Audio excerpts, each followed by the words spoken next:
Alright guys, welcome to the second part for the introduction to ZBrush. Let's continue where we left off. Open.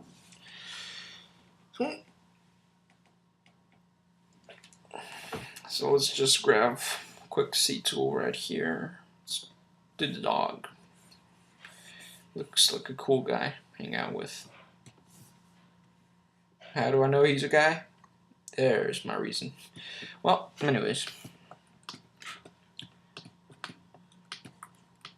We covered the standard brush. Now let's cover the move brush. The move brush, as you basically may get from the name, it moves your geometry. So you can sculpt your object with the move brush to create the form of your object. And that's basically between the move tool and the standard brush. You're gonna create your object. The rest of the brushes are there simply to complement certain things you do with the brushes. Like if you're creating hard edges, you use the flatten, the inflate brush a little bit maybe. But your basic two brushes, the move and standard brush.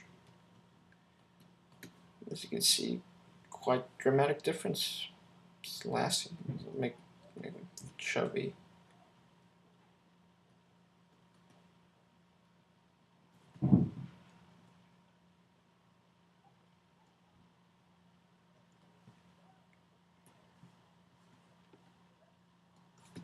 And also when you're working on ZBrush, never stay on one side of your model for too long because you may overwork it. If you switch around, you may notice that it really doesn't look as good as you thought it would look. So there's a different dog face. One. Yeah. So.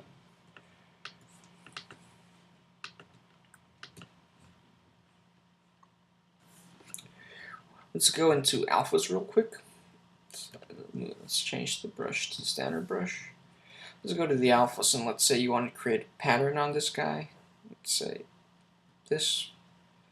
Just drag it around. You really don't see anything right now because you don't have enough polygons in there to actually be affected by the alpha. But if we were to increase the level of polygons, let's say 500,000. If I were to go in back, you can see the pattern being formed. You can change your stroke to drag. You see drag. That freehand is almost the same as the dots, but in some instances it's better to use dots, and others it's better to use freehand. It's just a matter of circumstantial matter, really. Drag spot, drag around the part you want to show. Boop. Let's go back to dots, and your alphas basically are your tools to create the texture on your object. And if you want to save these out as a displacement map, you can do that in ZBrush. But we'll do that in another tutorial right now, just to get you acquainted with these brushes. The cool part of this is, let's say you do that and you want to go fix something back up.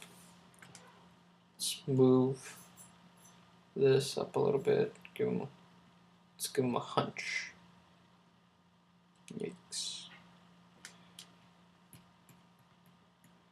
Making quasi dog.